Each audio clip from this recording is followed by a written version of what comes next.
இப்போ இந்த செவ்வாய் ப்ளஸ் ராகு இன்னைக்கு இருக்கக்கூடிய ஒரு பெரிய தலைவலி செவ்வாய் ராகு. அப்போ செவ்வாய் நின்ற வீட்டிற்கு 1, 5, 9 ராகு இருந்தாலும் அதுவும் செவ்வாய் ராகுவாக இணைப்பாக எடுத்துக்கொள்ள வேண்டும். புரிஞ்சிருச்சா?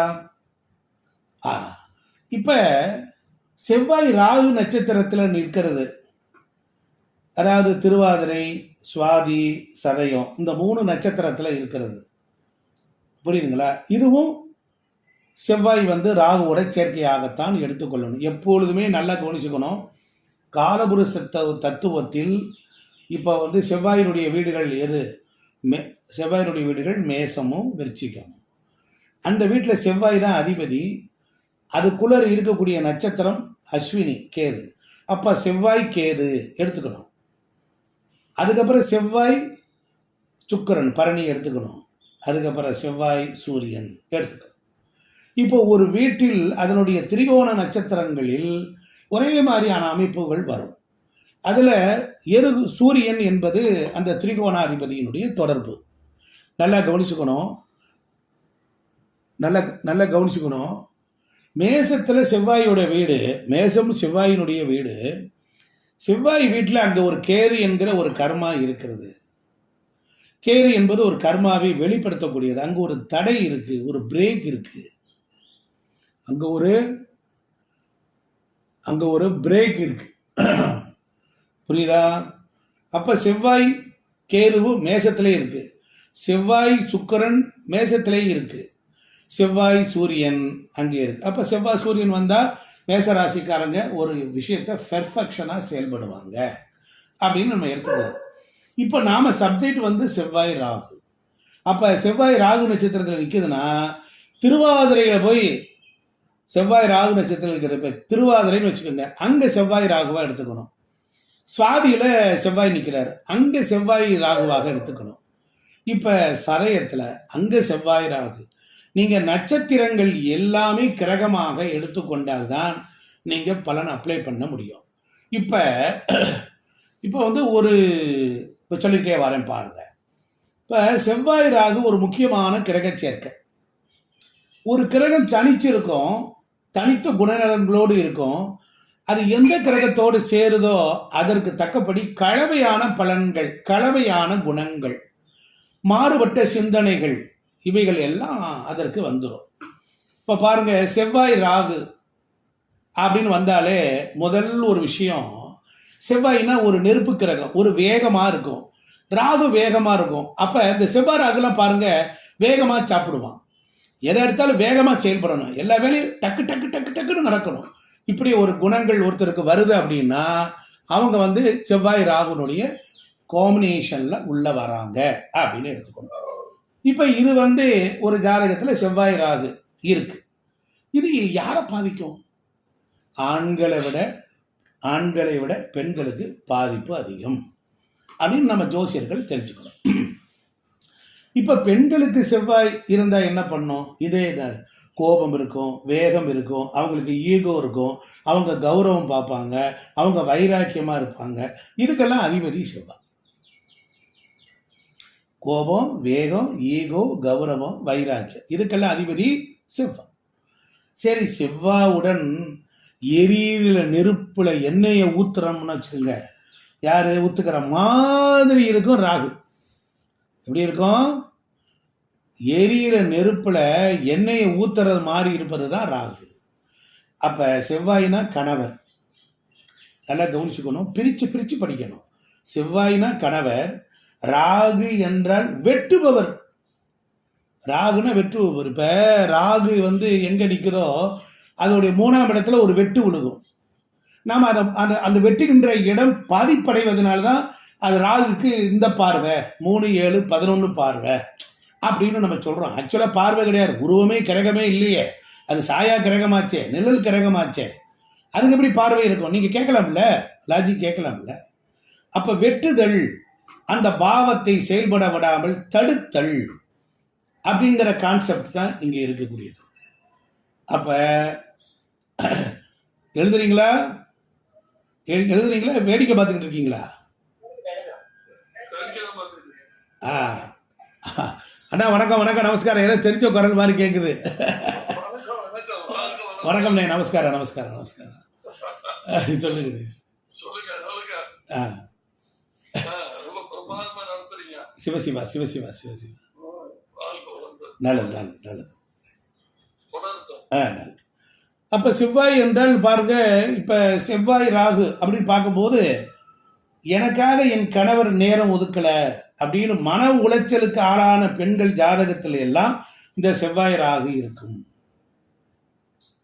எனக்காக என் கணவர் நேரமே ஒதுக்கலை அப்படின்னு மன உளைச்சலுக்கான பெண்கள் ஜாதகத்தில் எல்லாம் இந்த செவ்வாய் ராகு சேர்க்கை இருக்கும். இவங்களுக்கு நேரம் ஒதுக்குதல் என்பதுதான் பிரச்சனை. அதுதான் அப்போ அவங்களுக்கு ஒரு மனநோய் இருக்கும். இப்போ பெண்களுக்கு மாத்திரம் எடுத்துக்குவோம். இந்த செவ்வாய் ராகு பாருங்க, 2 மாபெரும் சக்தி. ஒன்று உருவத்தோடு நிற்குது, ஒன்று மாயையா இருக்குது. அப்போ புரியுதுங்களா? செவ்வாய் ராகு கணவர் வகையில் கடும் அதிருப்தியை ஏற்படுத்தும். செவ்வாய்னா கணவர், நல்லா கவனிச்சுக்கணும். இப்படியே கவனிங்க, முகத்தை பாருங்க. செவ்வாய்னா கணவர், கூட ராகு. ராகுனா ஆசை. ராகுனா ஆசை. போன பிறவியில் நிறைவேறாத ஆசையை சொல்லக்கூடியது ராகு. ராகு என்றால் போன பிறவியில் நிறைவேற்றப்படாத ஆசை, அது எப்படியாவது நிறைவேற்றப்படன்னு வருது. அப்போது பெண்ணுக்கு செவ்வாய்னா கணவர், கணவருக்கு இப்போ ராகு இருக்குது. அப்போ ராகு இருந்தால் என்ன செய்யும்? அந்த அம்மா அங்கே போகணும், இங்கே போகணும், அங்கே சுற்றணும், இங்கே போகணும், அப்படி வாழணும்னு ஆசைப்படும். அது என்ன செய்யும்? நிறைவேறுமா? வராது. அப்போ அது கணவர் வகையில் ஒரு அதிருப்தியை தருது. ஒரு பெண் கூட நிம்மதியாக இருக்காது. இல்லை என்றால் கணவன் மனைவி சந்திக்கக்கூடிய நேரம் கம்மியாக இருக்கும். ராகுனா வெளிநாடு, செவ்வாய்னா கணவர் வெளிநாடு, பிரம்மாண்டமான நிறுவனம், பெரிய நிறுவனத்தில் வேலை பார்க்குறாரு, சுற்றிக்கிட்டே இருக்காரு, வெளியூர் சுற்றுறாரு, இப்படிலாம் இருக்கு. அப்போ இப்போ நீங்கள் இதெல்லாம் எடுத்துக்கிட்டீங்க. சரி, இப்போ கணவன் மனைவி உறவுங்கிறது ஒரு 4 மணி நேரம் 3 மணி நேரம் தான் இருக்கும். சந்தித்துட்டு தூங்க போயிடுவாங்க. இப்போ பகலெல்லாம் வேலைக்கு போயிருப்பார். அவங்க வீட்டுக்குள்ளார வந்த உடனே என்ன பண்ணுவார்? அந்த அம்மா ஒரு 2 மணி நேரம் 3 மணி நேரம் தான் இருக்கும். அப்புறம் அவளும் டயர்டாயிருவா, இவனும் டயர்டாயிருவா, படுக்க போயிடுவாங்க. அப்போ அவனுக்குள்ளார இப்படி வாழக்கூடிய இல்லற வாழ்க்கையை வாழக்கூடியவங்களும் இருக்காங்க. இப்போ காலம் முழுவதும் கணவன் மனைவியோட டிராவல் பண்ணாங்க என்றால் செவ்வாய் ராகு பிரச்சனை இருக்கும். இப்போ வீட்டுக்குள்ளாரே பொண்ணு இருக்கிறா, மாப்பிள்ளை வேலைக்கு போயிட்டு வந்துடுறாரு, இல்லை சொந்த பிஸ்னஸ் பண்ணுறாரு. அப்போ அவங்களோட நெருங்கிய பொழுதுனைக்கு வீட்டிலே இருக்கிற மாதிரி இருந்தால் அது பிரச்சனை வந்துடும். அது பிரச்சனை வருது. சரி, இப்போ செவ்வாய் ராகுங்கிறது ஒரு பெர்ஃபெக்ஷனை பார்த்தே லைஃப்பை தொலைச்சிடும். செவ்வாய் ராகுங்கிறது ஒரு பெர்ஃபெக்ஷன். இப்படின்னா இப்படித்தான் இருக்கணும். ஒரு நடந்து போகும்போது ஒரு வாசலில் ஒரு டோரில் கால் மிதியடி கிராஸாக இருந்தால் அது சரி பண்ணி விடும். ஒரு ஓரமாக இருந்தால் அது சரி பண்ணி விட்டுட்டு போகும். ஒரு கடிகாரத்துக்கு லேசாக கிராஸாக இருக்கா, அது சரி பண்ணி விட்டுட்டு போகும். எல்லாமே பெர்ஃபெக்ஷன், கரெக்டாக இருக்கணும்னு நினைக்கும். அது வேலையிலே வரும். என் கூட இப்போ ஒரு ஐயர் இருக்கார், இப்போ ரமேஷன் இருப்பார், அவருக்கு தெரியும் என்னுடைய. நான் இந்த பெர்ஃபெக்ஷன்லாம் பார்ப்பேன். ஒரு செயலை நான் மனசில் என்ன நினைக்கிறேனோ அது அப்படியே தெளிவாக வரணும். அதை நான் அழுத்த திருத்தமாக பேசுவேன். உண்மைதானே? நீங்கள் கொஞ்சம் மூட்டை எடுத்துகிட்டு பேசுங்க கொஞ்சம். அப்போ எடுத்த பொருள் எடுத்த இடத்துல இருக்கணும். பார்த்துக்கிட்டே இருப்பான். ஃபேன் ஏன்டா தேவையில்லாமல் ஓடிக்கிட்டு இருக்கும்பான். போய்கிட்டே இருப்பான். ஏன் ஃபேன் தேவையில்லாமல் இருக்கு? ஏன் டிவி ஓடிக்கிட்டு இருக்கு? ஏன் அந்த அடுப்படையில் அந்த லைட் எரியுது? ஏன் பாத்ரூமில் ஏன் எக்ஸாஸ்ட் ஃபேன் ஓடுது? ஆஃப் பண்ணுமா? அவனுக்கு இது எல்லாமே ரொம்ப தெளிவாக இருக்கணும், ரொம்ப கரெக்டாக இருக்கணும். புரியுதுங்களா? ஆமாம். ஏன் ஒழுங்காக செப்பலில் போடலை? செப்பலை ஏன் ஒழுங்காக கழட்டி விடலை? கேள்வி கேட்பான் செவ்வாய் ராகு உள்ளவனுக்கெல்லாம். இப்போ நான் சொல்லிக்கிட்டு இருக்கும் போதே உங்களுக்கு புரிஞ்சிருக்கும்.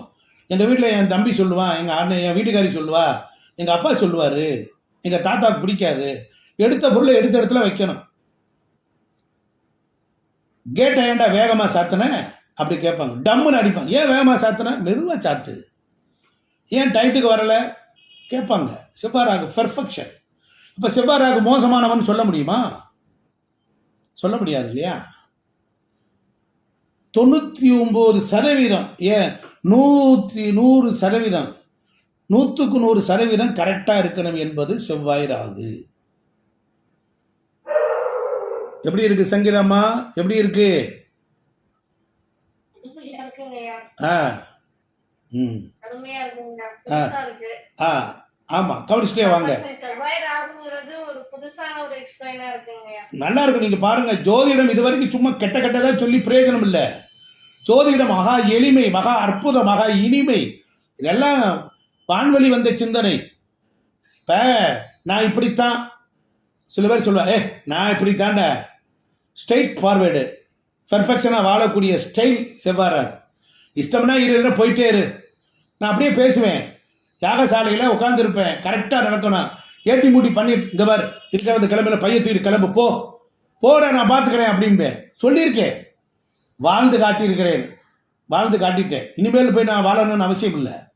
ஒரு கிரகமாகவே வாழ்ந்திருக்கிறேன். என் ஜாதகத்தில் கடகலக்கணத்திற்கு 11 செவ்வாய் ராகு செவ்வாய் சூரியன் 3 கிரகம் இருக்கு.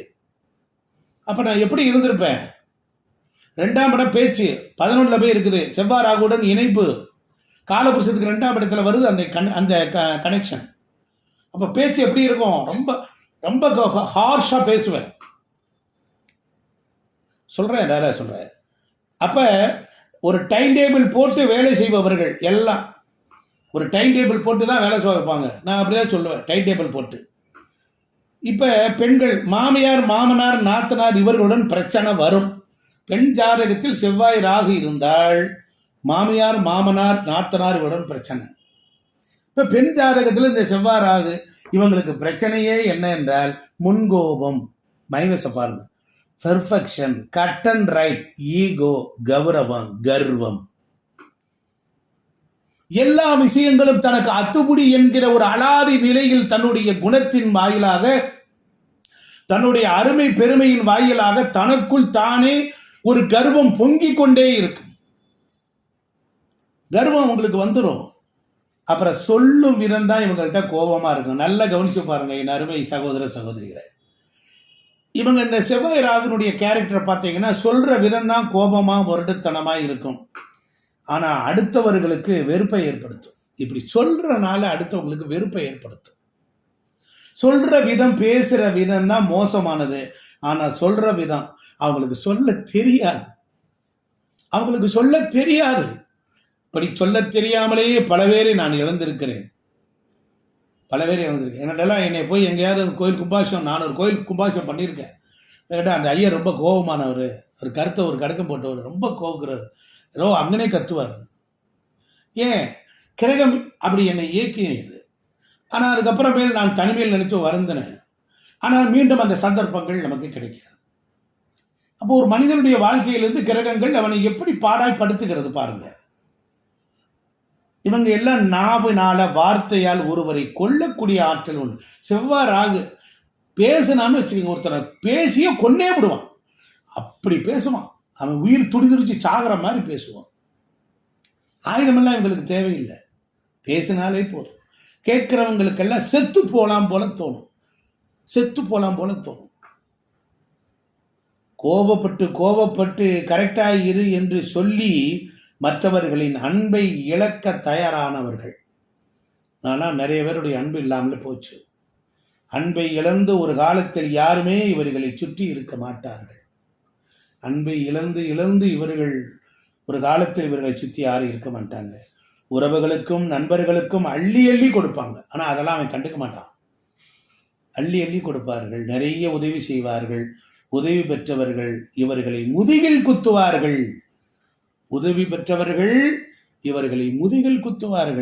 செவ்வாய் ராகு இவங்க உண்மையா இருப்பாங்க. செவ்வாய் ராகு உள்ளவங்க ரொம்ப உண்மையா இருப்பாங்க. எதிரில் இருக்கும் உறவு உண்மையா வரவே வராது. கணவர் மீது அதீத பாசம் இருக்கும், தம்பி மீதோ அண்ணன் மீதோ அதிக பாசம் இருக்கும். கணவருக்காக எல்லாம் செய்வார்கள். நகை நட்டுக்களை கேட்டாங்கன்னா நகை நட்டுக்களை அப்படியே கழட்டி கொடுத்துருவாங்க. என் புருஷன் கேட்டான், கழட்டி கொடுத்தேன். என்னடி இப்படி பண்ணிட்ட அப்படின்னு.